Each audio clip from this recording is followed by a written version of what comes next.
क्योंकि सारा ये जो प्रयत्न इसके पीछे इनिशिएटिव बहुत समय से मुझे कह रहे थे कि ऐसा ऐसा एक इंडोर स्टेडियम बनेगा, उस पर 44 करोड़ रुपए की लागत आएगी। तो मैं समझ रहा था इंडियन इंडोर स्टेडियम में 5-4 करोड़ का 10 करोड़ का काम होता है, 44 करोड़ रुपए करेंगे क्या? लेकिन इन्हीं की कल्पना और इन्हीं की सारी योजना थी।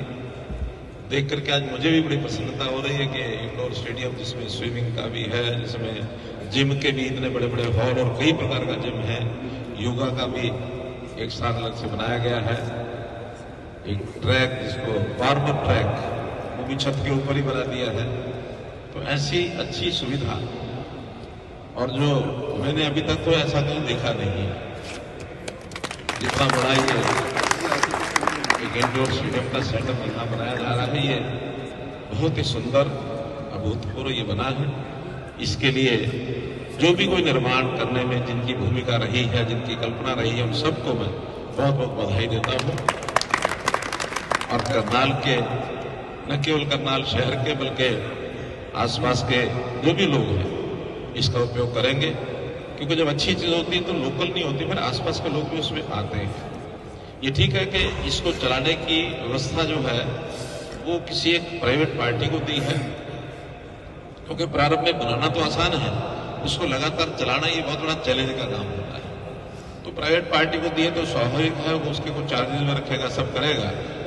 लेकिन कहीं सरकारी आवश्यकताएं जो होंगी उसमें हमारे डीसी साहब ने बताया कि वो फ्री में भी हम उसे ले सकेंगे। क्योंकि सारा ये जो प्रयत्न इसके पीछे इनिशिएटिव बहुत समय से मुझे कह रहे थे कि ऐसा ऐसा एक इंडोर स्टेडियम बनेगा, उस पर 44 करोड़ रुपए की लागत आएगी। तो मैं समझ रहा था इंडियन इंडोर स्टेडियम में 5-4 करोड़ का 10 करोड़ का काम होता है, 44 करोड़ रुपए करेंगे क्या? लेकिन इन्हीं की कल्पना और इन्हीं की सारी योजना थी।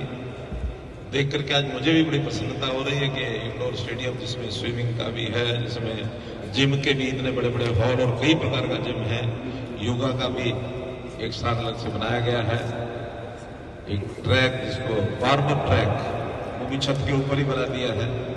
तो ऐसी अच्छी सुविधा, और जो मैंने अभी तक तो ऐसा कहीं देखा नहीं है जितना बड़ा ये एक इंडोर स्टेडियम का सेटअप यहाँ बनाया जा रहा है। ये बहुत ही सुंदर अभूतपूर्व ये बना है। इसके लिए जो भी कोई निर्माण करने में जिनकी भूमिका रही है, जिनकी कल्पना रही है, उन सबको मैं बहुत बहुत बधाई देता हूं। और करनाल के, न केवल करनाल शहर के बल्कि आसपास के जो भी लोग हैं इसका उपयोग करेंगे, क्योंकि जब अच्छी चीज होती है तो लोकल नहीं होती, फिर आसपास के लोग भी उसमें आते हैं। ये ठीक है कि इसको चलाने की व्यवस्था जो है वो किसी एक प्राइवेट पार्टी को दी है, क्योंकि प्रारंभ में बनाना तो आसान है, उसको लगातार चलाना ये बहुत बड़ा चैलेंज का काम होता है। तो प्राइवेट पार्टी को दिए तो स्वाभाविक है वो उसके कुछ चार्जेस में रखेगा, सब करेगा। लेकिन कहीं सरकारी आवश्यकताएं जो होंगी उसमें हमारे डीसी साहब ने बताया कि वो फ्री में भी हम उसे ले सकेंगे।